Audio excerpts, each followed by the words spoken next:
the Bain Free Radio Hour.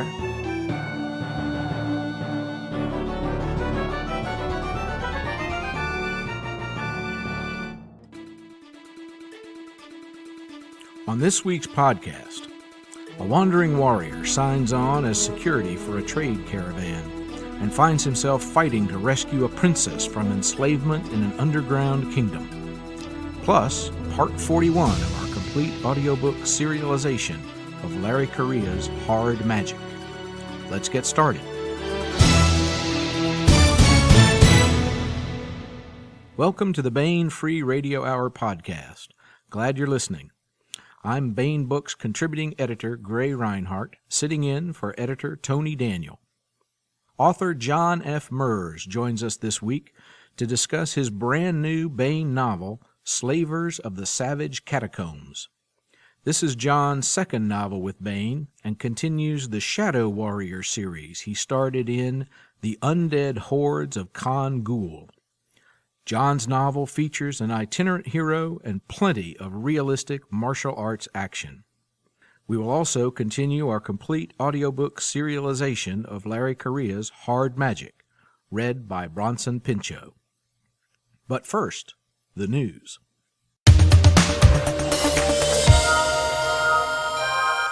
I thought it might be fun to do a few This Week in History items, starting with, in literary news, 410 years ago this week, on the 16th of January, 1605, the first edition of Don Quixote by Miguel de Cervantes was published in Madrid, Spain. In genre news this week, we have two film-related items. First, screenwriter Lawrence Kasdan's birthday was January 14th. Kasdan co-wrote The Empire Strikes Back, Raiders of the Lost Ark, and Return of the Jedi, and has been confirmed as co-writer for the new Star Wars film coming out later this year. So happy birthday to Lawrence Kasdan. And Australian actor Rod Taylor, star of The Time Machine and The Birds, was born on the 11th of January in 1930. But he died just last week, 4 days shy of his 85th birthday. And that's it for This Week in History. In Bain news, our January mass-market paperback releases are out. Tom Kratman's Come and Take Them, the fifth novel in the Carrera series. Reich Spoor's Spheres of Influence, the sequel to Grand Central Arena. And The Worlds of Edgar Rice Burroughs anthology, edited by Mike Resnick and Robert Garcia. You can find them at booksellers everywhere.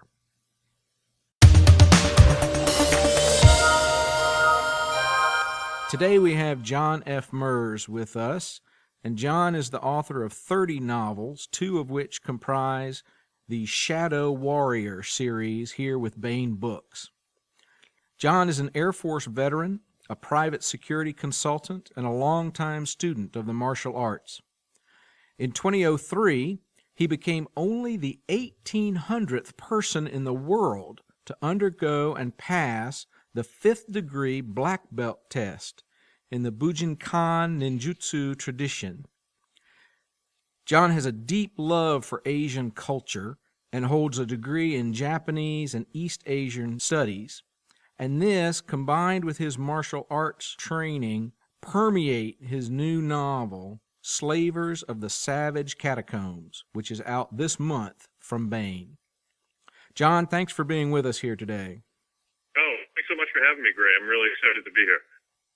Now, besides the official-sounding introduction, what can you tell us to give our listeners a little better insight into who John F. Merz really is? Ooh, let's see. I'm just a man that happens to love life. I get to play sort of these whole lot of roles. I'm an author, a producer, a martial artist. I CrossFit. I get out and I do these crazy Go Ruck challenges that are put on by cadre that are in special forces, and they're sort of these 12 to 15-hour endurance events that are team building things. And man, I just like to get out there and challenge myself every single day, whether it's lifting heavy weights or doing a go-route challenge or doing a Spartan race, or I just try to get out there and experience everything that life has to offer. I've been blessed with an amazing wife, and I have these two incredible sons, and me getting up in the morning is, hey, what's coming at us today? To be able to do what I love and write books and create whole worlds and try to populate them with some pretty intriguing and amazing characters. It just doesn't get any better than that. So, that's me in a nutshell. I've just sort of adopted. There's a motto British Special Forces unit, the Special Air Service, has called "Who Dares Wins," and I sort of took that and adopted it for my own sort of life philosophy as "Who Dares Lives." So I try to do something every day, as Eleanor Roosevelt once said, terrifies me or I'm uncomfortable with, and I try to get out of the box and get out there and try to wring as much from life as I possibly can. If it's kind of crazy and not a whole lot of people are doing it, you'll probably find me out there doing it. So that's me in a nutshell. I like adventure. I like challenge. Well, speaking of challenge, you've taken that on in terms of writing books in addition to all of these other activities. And the one we're here to talk about today, of course, is Slavers of the Savage Catacombs. Now, this novel picks up in the Shadow Warrior series where the undead hordes of Kangul left off. And that book came out in 2013, and this is your first time being on the podcast with us. So it is entirely possible that some new listener isn't familiar with the first book. So would you like to give them some background on the world of Slavers of the Savage Catacombs? Sure. So it's set in sort of an other world, so to speak. So it's not Earth, but it certainly has its similarities to that. The main character, Ron, is what's known as a Shadow Warrior, and he's sort of an upstart. He's not somebody that follows authority very well, and has gotten himself into trouble here and there throughout his training. At the start of Undead Hordes, he's just graduated from the Shadow Warrior School and has been basically tasked with embarking on what's known as a shugyo, sort of a wandering quest, which a lot of Japanese martial artists way back in feudal times would actually undergo. It was known as a musha shugyo, and they would leave their teachers for a certain amount of time, go out and put their skills to use in the real world, get some real world experience, some learning, and then sort of return at a later date and bounce things off of their teachers in terms of what their experiences have been. So Ron is off on this shugyo, and his quest leads him aboard this vessel that is headed towards the island, well, not an island nation, but the nation of Igul, and he is shipwrecked with a band of castaways who shortly find themselves imprisoned by an evil sorcerer named Kangul, who just happens to have an army of undead minions, and Ron has to figure out a way to free himself and his fellow castaways, and that is pretty much the summary of that book in a nutshell. Ron winds up on this ship because he's chasing after a woman that he met, and as is typical for Ron, he's not really good at obeying the rules that are handed down to him by the elders at the Shadow Warrior Academy, and he sort of says, well, okay, I'll go off on this wandering quest, but the ulterior motive is to actually is to find out where this princess is that he met at an earlier time and hook up with her. So as a result of that, he ends up imprisoned by Kangul and has to fight his way out of that. Well, speaking of fighting his way out of things, the fight scenes in your novels, specifically the unarmed combat as well as the sword play, all come across as very realistic, and I have no doubt that that's because of your martial arts background. But more of a process question that I have is, in order to write these realistic action scenes, do you choreograph the fights and even possibly act them out with sparring partners? Yeah, there was a point, whether it was in Undead Hordes or Slavers or any of the other books that I've written, where I I would come into the dojo on a Friday night, which is usually when my teacher, Mark Davis at the Boston Martial Arts Center, has the black belt training.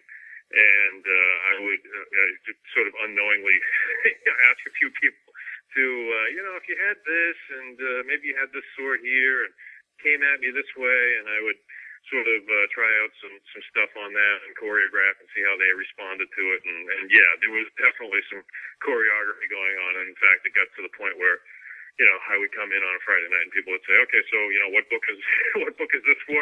What are we acting out now? Thrown all over the place. Right, exactly. Before I get thrown all over the place or have this horrible joint lock put on me, which book will this be in? So yeah, there's definitely that. As it's progressed, it's gotten a little bit easier for me to sort of mentally choreograph things and see. And certainly, as you get more and more experienced in martial arts training, it's you know a lot about how an opponent's body is going to respond to, getting hit in the stomach, for example. Is it high up in the stomach? Or is it lower in the stomach? And that's going to cause him to bend over as opposed to sort of, reel back. That sort of authenticity is important for fight scenes. So, yeah.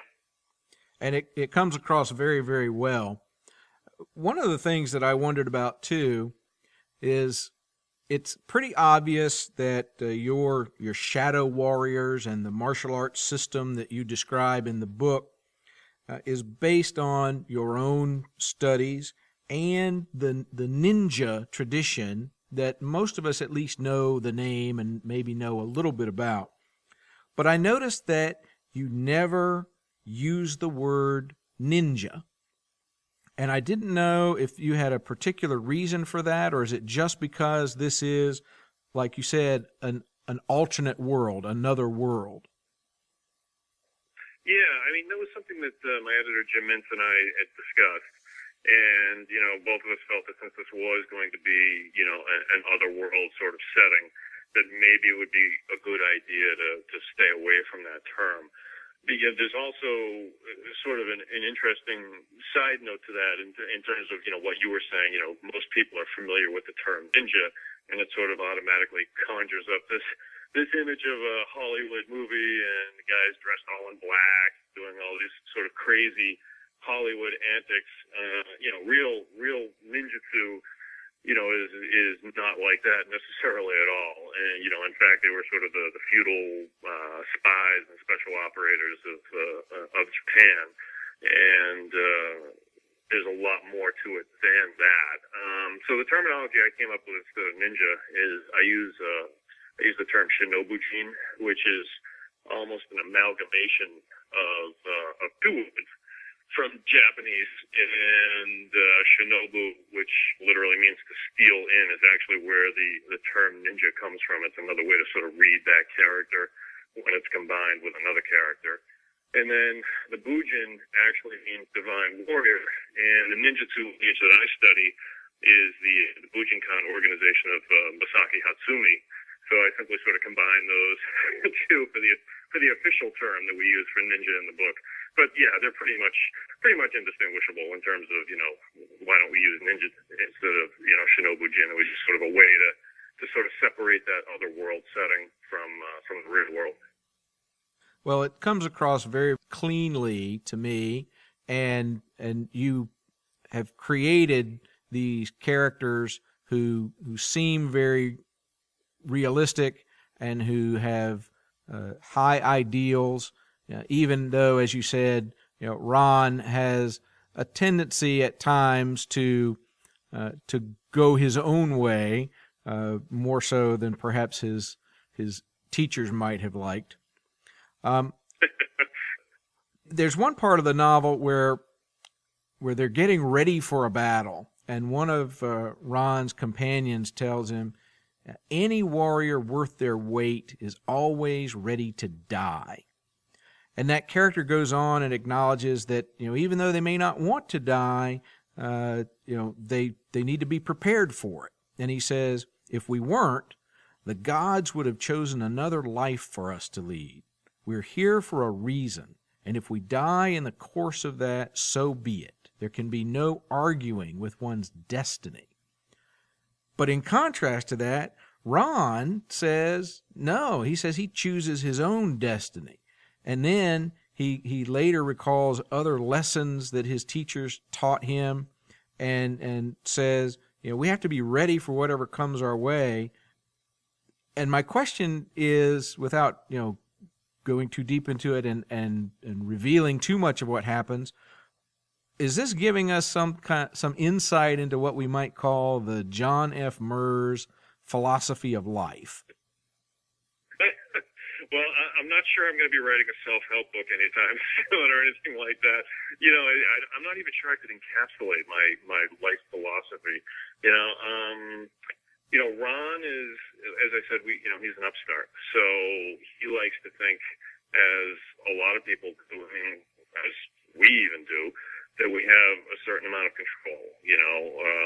But in fact, at the end of the day, we might have that control. Or that might just be an illusion of control. Let me put it this way. I was talking to a good friend of mine yesterday after a funeral service, and she was struggling to make sense of death, as so many of us do. A whole lot of people pretend to have the answers, but the fact is none of us do. We're all, on this planet, this big chunk of rock going through space and time, and we're always curious about what might lie beyond, and we're all searching for answers where none really exist. Religion, belief system, whatever you want to call it, they don't necessarily give us answers. They give us hope, and that's often more important than knowing for sure one way or another. Hope lets you dream. Hope gives you opportunities. So back to the characters in the book, the warriors that I've had the good fortune to meet in my life have all been prepared for death. But their perspective is this wonderful paradox of sorts. They have the highest regard for life, and yet they're extraordinarily well-versed in being able to deal out death. They're prepared for anything, and that's sort of what I try to embrace as well. This isn't to say that I have a bunker silo filled with MREs for when the zombies come, but it's just the sort of general situational awareness in everyday life. I believe that a lot of people sort of goes through life in a state of blissful ignorance, and they miss an awful lot of the world because they're too busy checking their phone. They miss seeing how everything is sort of interconnected. And so when, Ron is saying, well, no, I think I can control my own destiny, I think he's sort of displaying a little of his, bravado and probably some naivete at the same time. Many of us sort of feel that in terms of, I can control my own destiny. And I think we can to a point, but you've always got to be prepared for that uncertainty factor. There are always variables that we don't necessarily see coming, so we've got to try to be prepared as possible. Nothing ever goes right in combat. Nothing ever goes right in a street fight, and it doesn't matter how many times you try to choreograph it or plan it out in your head. Well, if I was ever attacked this way with a knife, here's how I'd respond. Okay, but I forgot that we're in the middle of winter and I just stepped on a patch of ice, and that whole plan that I had just went out the window because it fell on my ass. So it's sort of this combination of, general preparedness, but at the same time, you always got that variable that you got to look out for. And I think that's really what I was trying to achieve with that passage especially. Well, I think what you say there in terms of hope that gives us a good futuristic outlook is not enough, because you have to have preparation to go along with that. And in your case, you've prepared by accepting the challenge of a lot of martial arts training. And on your website, you even say that ninjutsu saved your life on numerous occasions. What is that about? That's true. Well, let me see if I can come up with. Yeah, okay. So I was walking through Boston's Chinatown with my wife and her cousin one bright sunny day, and as we were walking down the sidewalk, there was two guys sort of loitering ahead of us with their backs to us, and as we were walking closer and closer, we were about 10 yards away from them at this point, I became aware of two more guys that were off to our left in sort of this semicircular pattern, and it just seemed odd. So as we approached them, they both sort of separated, and one turned toward me and started pulling a knife out of his pocket while he was talking to me, saying, is there a problem here?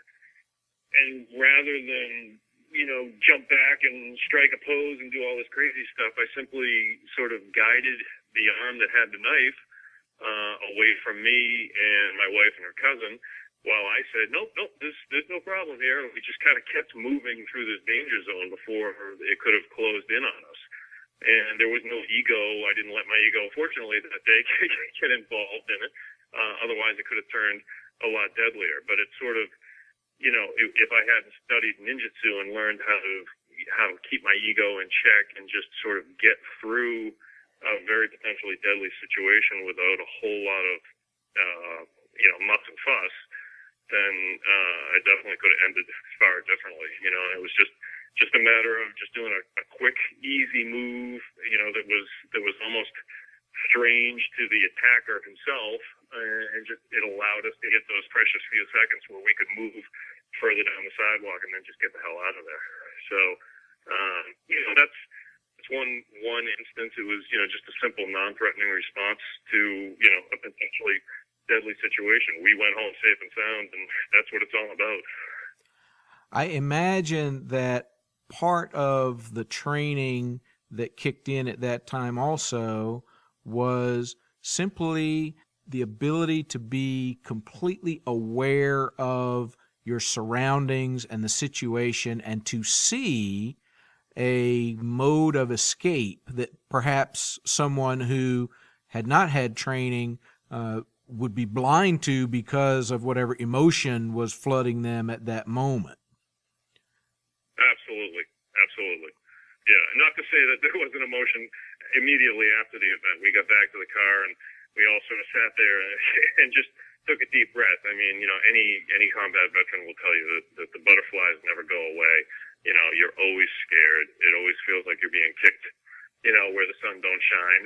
And but yeah, at that precise moment, it was definitely a result of being aware enough to see what could be unfolding in front of us at any time. And again, if it had been a more conventional fighting style, and I hadn't been working on trying to check my own ego and take that out of the equation, who knows? I would have jumped back and struck a pose, and then four guys would have been on top of me, and and who's to say what could have happened to my wife and her cousin? So yeah, it was definitely the outcome that I trained for without really planning for it.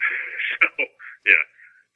Well, one of the things that you just mentioned there in terms of the after effects, some of us who have not been in combat but have been in other types of situations, like I remember from my days on the disaster response force, after dealing with the fire or whatever the emergency was, the emotions that come in that you sort of push away during the event, and then the adrenaline wears off and everything comes in, is one of the things that I thought you portrayed very well in the novel, because Ron is not this superhero figure with boundless energy and always has the right answer. He has to deal with setbacks, and he has to battle against fatigue and hunger and cold and all of these things. And I appreciated that very much, the way you put him in situations and had him work through them.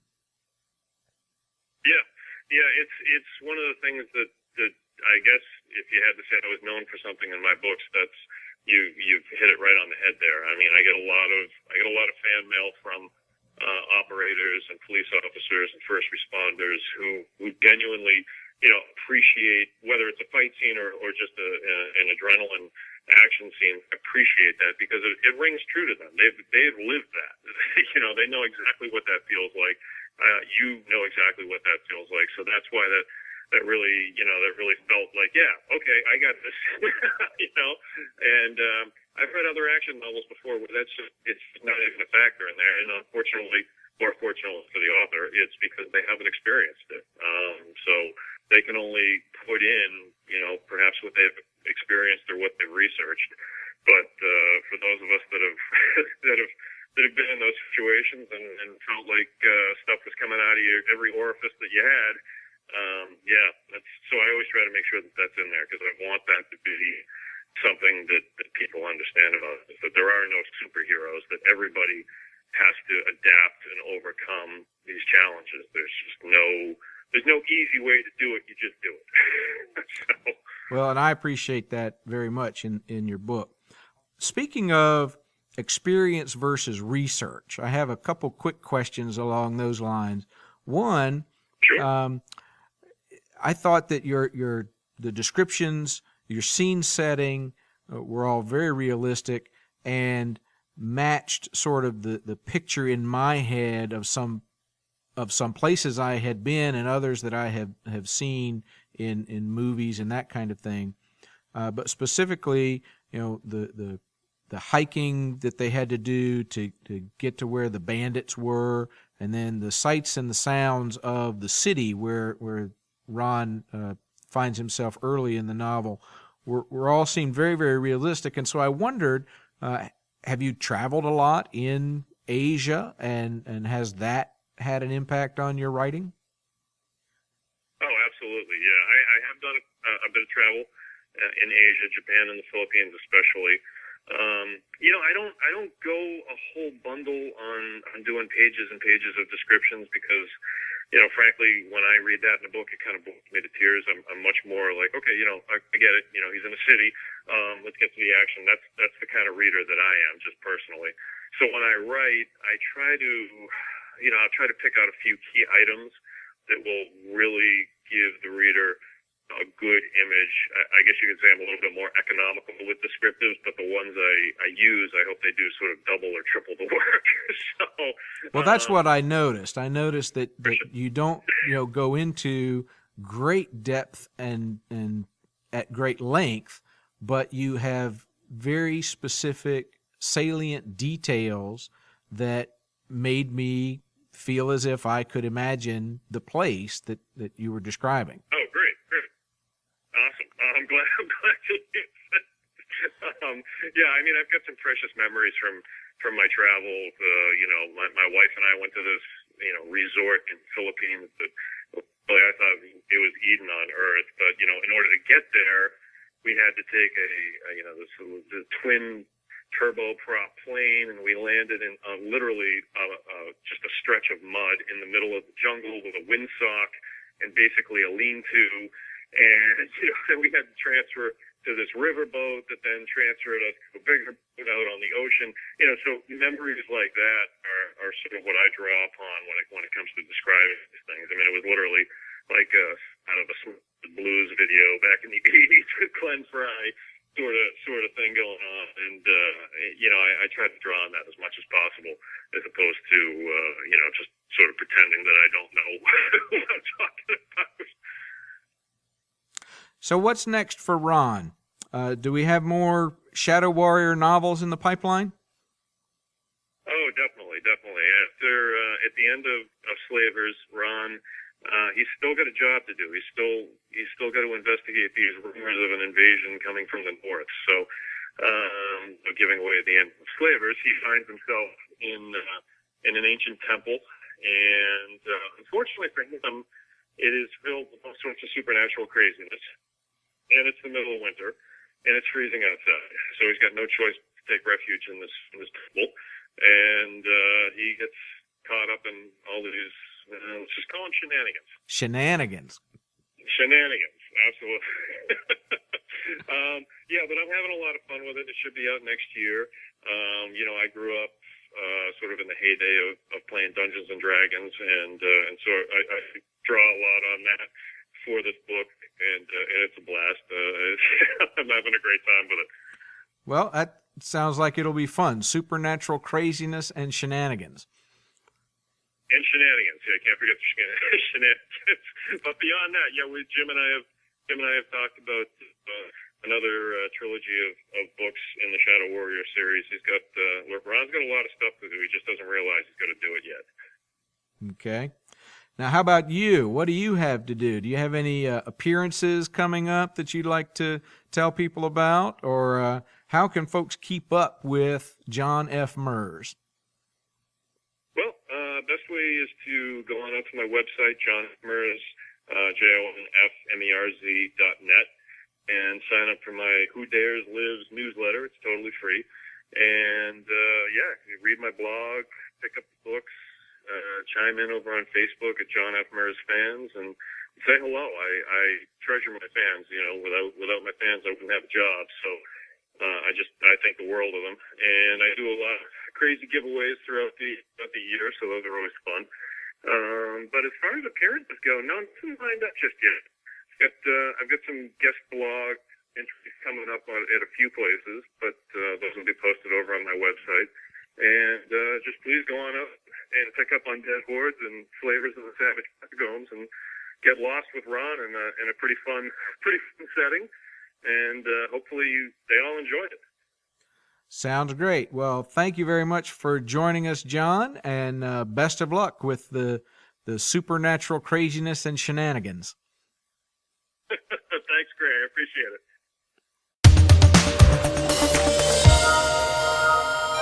And now, Part 41 of the complete audiobook serialization of Larry Correia's Hard Magic, read by Bronson Pinchot.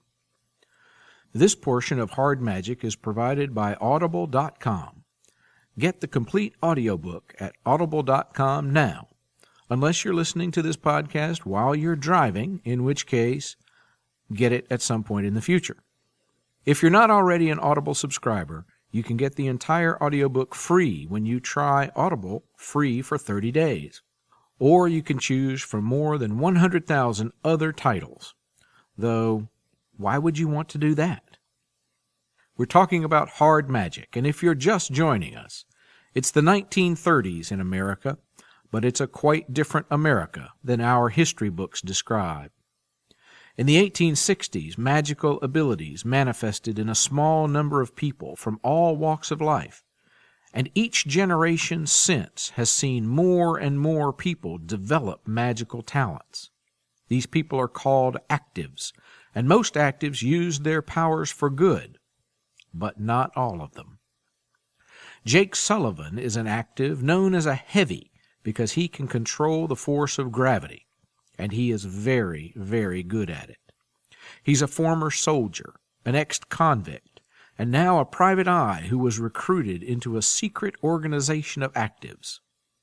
This organization, the Grim Noir Knights, are the good guys, and the rest of humanity needs their help because the evil forces of magic are about to unleash a magic-based apocalypse. Here is Bronson Pinchot with Part 41 of the complete audiobook serialization of Larry Correia's Hard Magic. Chapter 17. It seemed like a good idea at the time. William M. Jardine, United States Secretary of Agriculture, after the Magical Weather Alteration Board backfired and resulted in record droughts across the Midwest, 1927. New York City, New York. Cornelius Gould Stuyvesant awoke to grim news. One of his servants had roused him before dawn, jabbering on so excitedly that he'd been forced to pick up a lamp from his bedside and hurl it at the man to get him to slow down. The crash had startled his mistress awake. "Mar Pacifica?" he'd asked. "Destroyed?" "Completely gone," his retainer had said, holding his handkerchief against the swelling lump on his forehead. "Has there been any word from my family estate?" Technically it wasn't his anymore. His son had left it to his grandson in his will, and the willful, disobedient young man, who reminded Cornelius so much of himself at that age, would have nothing to do with him.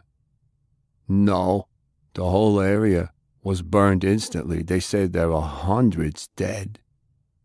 It took him a moment to organize his thoughts around that. He could not possibly care less about hundreds dead when there was only one person that mattered in Mar Pacifica, He threw off the sheets. Egads, man, awake my staff, awake my guards. He'd lumbered out of his bedroom suite, screaming orders at his subordinates, temporarily forgetting his self-imposed quarantine. Get my healer! Call the president! His staff had quadrupled in number since his encounter with Harkness, and he'd made all of them wear surgical masks. A sea of white masks watched him as he strode down the hall, ranting, still in his silk nightclothes. He'd risked his health, his good name, and his very life to curse the man that had brought division into his family. So soon after Pershing's death, could it be possible that it had all been for nothing? Could his once favorite heir be dead? This was not what he'd intended, not what he'd intended at all. He had to make haste for California. He had to see with his own eyes. It was a good thing that he had the world's fastest airship at his disposal. Fetch the Tempest! San Francisco, California. The Pale Horse stood on the flat hotel roof along with about 24 others, watching the smoke rise from the south. It was a tall enough building that it afforded him a good view of the blackened horizon. The sunrise was hazy, and the sky to the east was the color of dark wine. Unbelievable, Isaiah muttered from his side. Believe it, Harkness answered with a heavy heart. Let this strengthen your resolve, old friend. He had met his associate the previous day at the air station. Isaiah had a valid reason for being in the area, and with Pershing dead, Harkness could not resist a visit himself. He had family in the area to call upon. The two had discussed their best options over a glass of wine late into the night. There was one final obstacle to overcome, but it was a decidedly difficult one, and one glass of wine had turned into several, and he'd retired exhausted far too late. Only a few hours later, a brilliant beam of light had pierced the curtains of his room. It had been so bright that at first he'd thought someone had discharged a pan of flash powder next to his closed eyes. It had awakened the entire city, and the dawn had brought this. A fog of ash hung over the land. Fire still burned in the distance. He could taste the smoke, and it filled his heart with a bitter regret. He had not intended it to be this way. What could it have been? A fellow traveler asked another. Perhaps a comet fell to Earth, a stately older woman replied. I've read of such things. Balderdash, said a man with thick whiskers. It's an act of war. But who? Someone else sputtered. The Kaiser has come for his revenge, I tell you, the man shouted. There was very little panic. He'd come to marvel at how pragmatic Americans were. Harkness did not join in the conversations of the other hotel guests. He recognized the work of a peace ray and knew that there was only one within range. The sheer audacity of the operation impressed him. The fact that it had happened to destroy one of only 20 grim noir safe houses in the country narrowed down the list of culprits even further. He did not need to share his thoughts with Isaiah, since he could tell that the man was reading them anyway. He made no effort to disguise them. It was quicker that way. What now? Isaiah sent. We'll have to find another way to track down South Under. He was right. Timing was essential. For as impressive as the scorched hills were in the distance, the peace ray paled in comparison to the awesome destructive might of the geotel. Once the chairman had it in his grasp, there would be no hesitation. It would be used, and that would change everything. Harkness pulled something out of his coat pocket and held it up for Isaiah to see.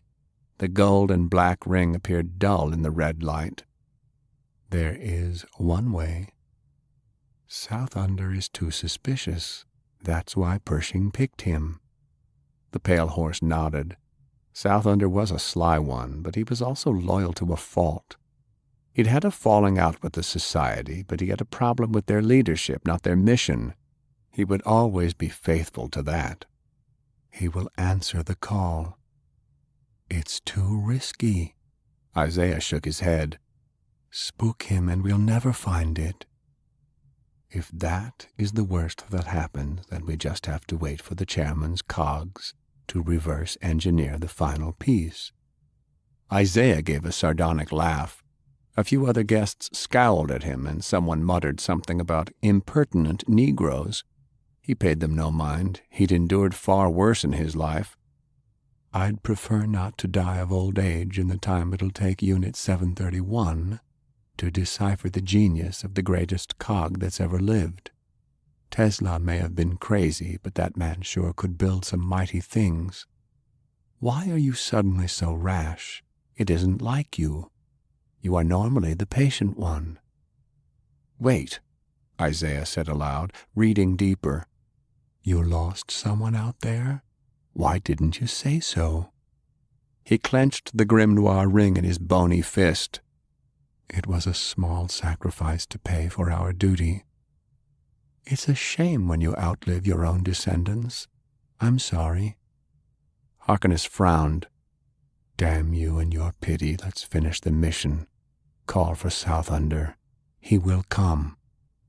Very well, Isaiah said, turning to face him. We can... He grimaced, raising his hands to his head as if a terrible headache had come upon him. Harkness could see inside his friend's body. All the inner workings, blood moving, organs working, bone, pressure, even impulses of the nervous system, but he saw no reason for the pain, and knew that it came from Isaiah's power. That he could not see. Harkness took him by the sleeve and led him away from the crowd. "What is it?" he whispered. "There is a place. It has been ringed with focal spells. They're calling for help. Pershing's knights, some of them are alive." Harkness looked back to the distant wastes and felt a flicker of hope.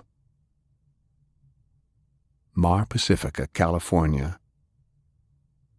"Faye, can you hear me?" It was pitch black, so completely dark that even her gray eyes couldn't see a thing. The air was wet. The ground was damp and slick and cold under her side. Hands were on her arm. "Francis?" "Yes, it's me. Are you injured?" Her head really hurt. When the blinding light had come down the stairs, she'd fallen. She couldn't remember much after that. Her hair felt sticky, and there was a huge throbbing lump on the back of her head. "I'm okay, I guess." She resisted the urge to sit up because she had a fear that she'd hit her face on something. It felt tight and scary in the dark.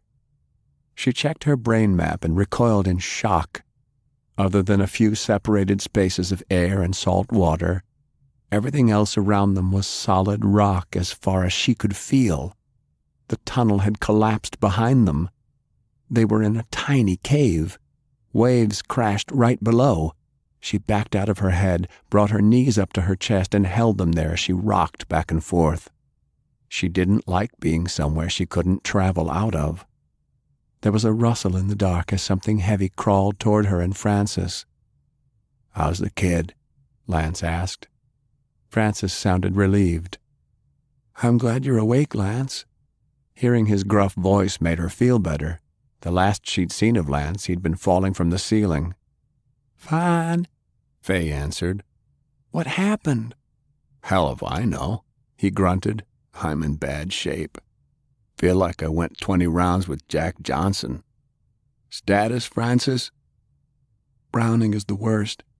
He was wearing one of those tight-woven silk vests he'd been working on, so the bullet didn't go through, but I think a bunch of his ribs are broken. He's having a real hard time breathing." "Doesn't Jane have any power left?" Lance asked. Francis swallowed so hard that Faye could hear it. "Jane's gone, Lance." Another voice came from Faye's other side. "Maddie took her." It was Mr. Garrett. He sounded so sad that it broke Faye's heart. "We've got to get her back." "We will, Dan, we will. You injured?" There was a long pause. "I'll live." She couldn't see him in the dark, but there was something wrong with the way he sounded. Mr. Garrett was in a lot of pain, and she couldn't tell if it was his body or his heart that was more hurt. There was a thump from above. "The stairs are blocked," Heinrich said. "I tried to fade through the rocks, but I'd run out of power before I made it very far." Faye could have told him that. All the rock around them was making her real nervous. "Where's Delilah?" "Over there," Lance said, moving in the dark, not realizing that it was so dark that it didn't matter. "Sullivan's got her." "Is she—" Lance cut her off. "Don't you mind her, Faye. She'll be just fine, so don't you worry." He was a terrible liar. "We need to figure out how to get out of here. Anybody got a damn light?" "Broken," Heinrich said. There was a tiny flicker of flame as he tumbled open a lighter. "This is all I've got." It was so feeble that Faye could barely see Heinrich, let alone anything around him. "There were some crates stashed down here with supplies," Francis said, "but the roof caved in over them." "Never a torch around when you need one," Lance muttered. "I already used my ring. If there's anyone else in the society within range, they'll come, but I don't know how long that'll be. Command was supposed to be sending somebody to replace the general, and if we're lucky, they might already be in San Francisco, but they might not." "If it was a full-power blast from the peace ray, then San Francisco's gone," Heinrich said. "But I doubt that, since we're still alive." "Ideas?" "We wait for low tide, and some of us swim for it," Heinrich said. "We go for help to get the wounded out."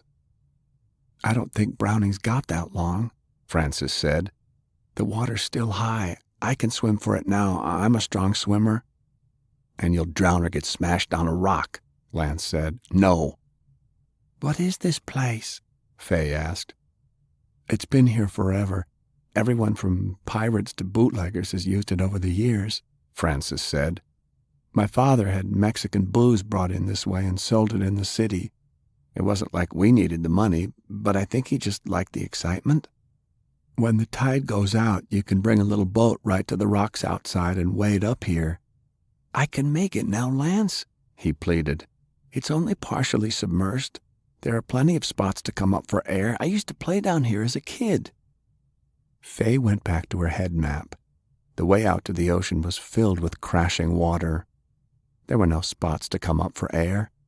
Either it was a lot tighter than Francis remembered, or he was lying, willing to risk almost certain death to try and get help for his injured friends. "I don't know," Lance muttered, tempted to believe his young friend. "Hang on, let me check on Browning first. If he's got time, we'll wait for low tide. If not, you can go for it and risk your fool neck." Faye noticed that he didn't mention needing to check on Delilah, and that filled her with dread. "You did the best you could," Lance had told him softly. "I'm sorry, I've got to check on the others." Sullivan held Delilah in his arms and rocked her back and forth. "No," he finally said aloud, long after the grim noir had left his side. "I failed her." He began to weep. When the light had come, he'd fallen along with the others. The energy of the peace ray had briefly snuffed out consciousness like a candle before a gust of wind. He'd come to, not sure if seconds, minutes, or hours had passed, and found Delilah at his side, one arm thrown over her protectively. Her breathing had grown much weaker. In the pitch black, it was impossible to check her wound. Her skin was clammy and cold to the touch. He'd left a pack of matches in his room and cursed himself for not picking them up when he'd grabbed his guns.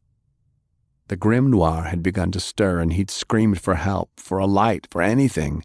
The German had joined him first and produced a small cigarette lighter. The flickering light had revealed a grisly wound. The ninja had opened her up from belly button to pelvis, and her insides were exposed like a tangle of purple snakes. They were kneeling in a puddle of blood. He'd pulled the trench knife from his belt. There was no time. "What are you doing?" Heinrich had hissed. "I need your coat," he'd answered. The German had been splattered with the Greater Summon's blood oil. The light vanished for a moment as Heinrich complied without question. Lance had joined them a moment later, realizing immediately that he was attempting the same thing that he and Browning had tried to save Sullivan's life. Sullivan had been meticulous as he'd cut perfectly straight lines into her abdomen. The design was perfect. The healing spell a copy of the one on his own chest, a proximity to the geometric thing that was the living power, and then he'd burned the second triangle over it with the smoking oil from Heinrich's coat. Then they'd waited. Nothing had happened. Heinrich left to check on the others. Lance had a box of matches and struck one to replace the light. He burned it down until it hurt his fingers, and then he did another, and another. Finally, they sat there in the shadows. It was there in the dark that her breathing had become weaker and weaker until it sounded like a bare snore. Now Sullivan was alone, holding Delilah tight against him. While his mark was burning, repairing his body, hers was as cold as the cooling space inside her chest. Why? Why didn't it work? He had done everything right, but his magic was weak. He was useless. He knew more about magic than almost anyone else in the world, but even then he was blind, stupid, a helpless child playing a man's game. He'd actually seen the power, not as some nebulous idea, but as a creature that lived and fed through them, but he didn't understand it, and his failure was going to end the life of the only woman he'd ever had feelings for. "Please, baby, please hang on," he whispered. "If you can hear me, you need to touch the power. I drew the spell for you. It'll start fixing you. Come on, reach for it. Please, please, you can do it. Not like this. I need you. I love you." Delilah stopped breathing. And just like that, it was over. A dam of rage broke loose inside of him.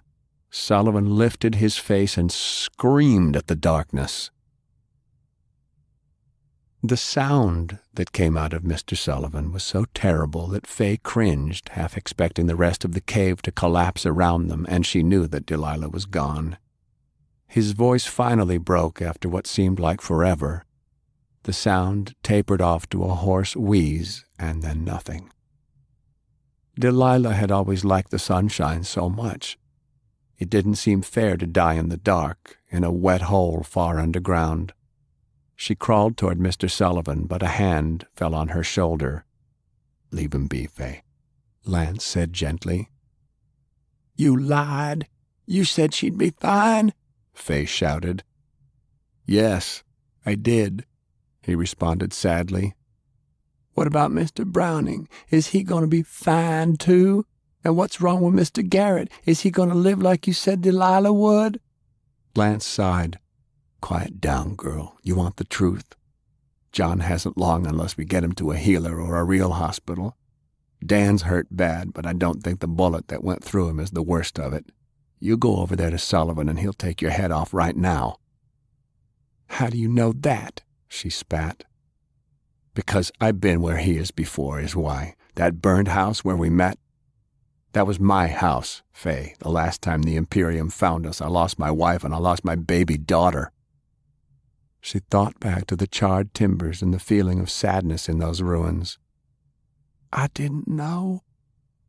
"How could you? Listen, Fay. That's the life of a knight of the Grim Noir.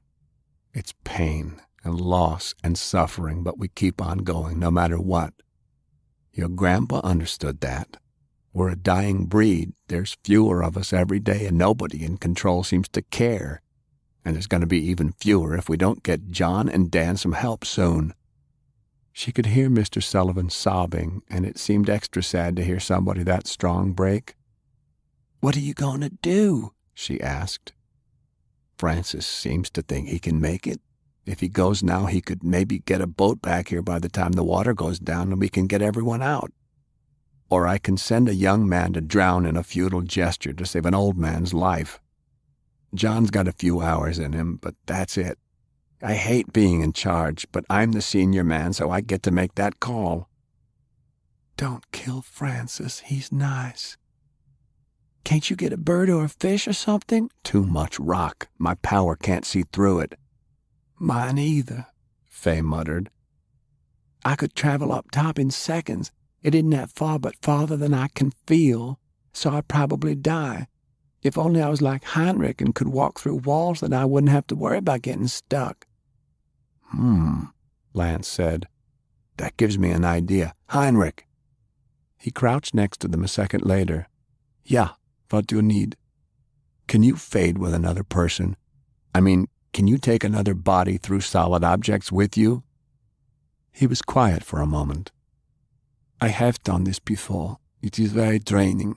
I can only do it briefly, but it is just like taking the clothes on my back or a firearm. But the more mass I have to fade, the faster it uses up my power. If I run out while embedded in something, well, I've seen it happen to others. The matter becomes fused together. It is not pretty." She understood what Lance was thinking. "I can travel with more than one person?" Faye clapped her hands with glee. She wasn't exactly an expert at it, since she'd done it exactly once, and that had been in a moment of panic. "If I was all fadey, I wouldn't be worried about getting stuck in something when I travel. I could go further than I could see and not die." "What do you think?" Lance asked Heinrich. "It makes sense," he answered. "What's the worst that could happen?" Lance grunted. "Besides getting stuck together into a big lump of meat or maybe somehow screwing up and getting embedded in solid rock, I don't know," Lance said. "So it's either drown Francis, let John suffocate in his own blood, or kill the two of you. I got to do the math here. It was a stupid idea. Forget it." There was a flicker as Heinrich thumbed his lighter. He held it close to her face. He was looking into her eyes, studying her. "Can you do this thing, Faye?" "You didn't trust me before? Do you trust me now?" He shrugged. "There are easier ways to betray someone than a suicide trip through a cliff," he grinned. "Poor Lance, trying to be responsible with such impulsive young people under his command. How much time will you need?" "No," Lance interrupted. "John wouldn't want you to do this." "I can go super fast. I can probably do it in 2, maybe 3 hops. So, figure 5 or 6 seconds?" "I am good for double that," Heinrich said. "You do not appear to weigh much." He closed the lighter and then took her hands in his. "Please try not to kill us and do not let go." "No way. Too dangerous. That's an order, damn it." "Lance, don't be such a wet blanket." She would have to push extra hard. When she'd traveled with Francis, she'd gone a much shorter distance than she'd expected for the amount of push she'd given it. It was terrifying to think about traveling into the unknown. "Ready?" Faye asked, but there was no need as her body suddenly felt very tingly. It was like she was made out of fog. With a shock, she realized she was sinking into the floor. It tickled. Faye grabbed her power, more than she ever had before, and was surprised how much there seemed to be there, just waiting for her to use. "Stop!" Lance had begun to bellow, but then everything around her and Heinrich was solid, like being buried in the ground. Only they weren't in the ground. The ground was in them. It was like her body was made of little tiny bits, and Heinrich had spread those bits out wider, and the tiny bits that made up the ground were passing in between her bits. There was no air, no light. They were stuck in the cliff. Panic hit her like a club, and she nearly let go of Heinrich and killed them both. "Go!" Her head map was useless, and she grabbed all that extra power that she'd always been afraid to mess with and hurled them both straight up. "Too far!" she shrieked as they appeared in the sky, tumbling through the air, suddenly falling. The light was blinding, and she blinked as they spun. Heinrich released his power, and she could feel that he was holding onto her hands so hard that she thought the bones would break. He was screaming something, but the wind was rushing by too fast, and all she could hear was it beating her ears. She could barely see from all the sudden sunlight and the wind making her eyes water, but the ground was way down there. The earth curved in the distance, and green and brown and blue, and there was a charred black half-circle directly below that terminated against the ocean. Have to get to ground. When she came out the other side of a travel, she was always going the same speed as she was going before, and she didn't want to hit the ground and explode like an egg that had fallen out of a bird's nest. Her hair hit her in the face as she focused, and there. She was staring up into the blue sky, Heinrich above her, his eyes impossibly wide, his mouth in a perfect O as he screamed. The rotation continued and the ground spun up to meet them. Too fast! She felt Heinrich's power shimmer down her arms. His body went gray and blurry, and she sure hoped she looked the same. She squeezed her eyes shut as they impacted the ground, but there was no splat, no explosion of guts all over the place, and opened her eyes to blackness as they sunk through dirt. She felt like they were gradually slowing, like they were sinking through thick water.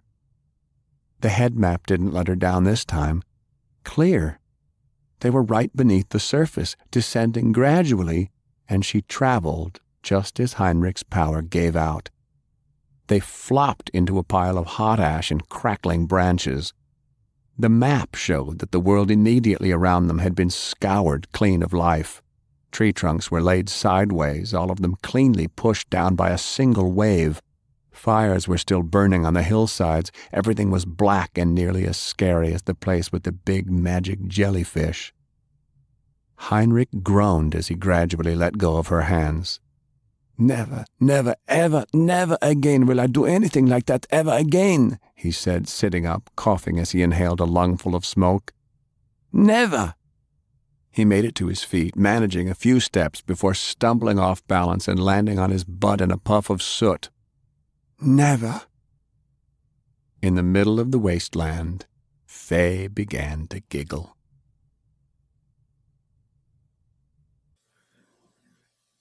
That was part 41 of the complete audiobook serialization of Larry Correa's Hard Magic, read by Bronson Pinchot. And that concludes our podcast for today. Thanks to Audible.com and to podcast theme composer Ruth Judkowitz.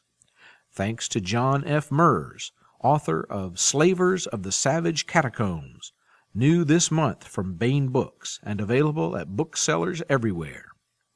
I'm Gray Reinhardt, contributing editor for Baen Books, and it's been my pleasure to be your host for this episode of the podcast. Visit Baen.com for new releases and other information about your favorite authors. And join us next time for the Baen Free Radio Hour, where the heart of science fiction and fantasy beats strong.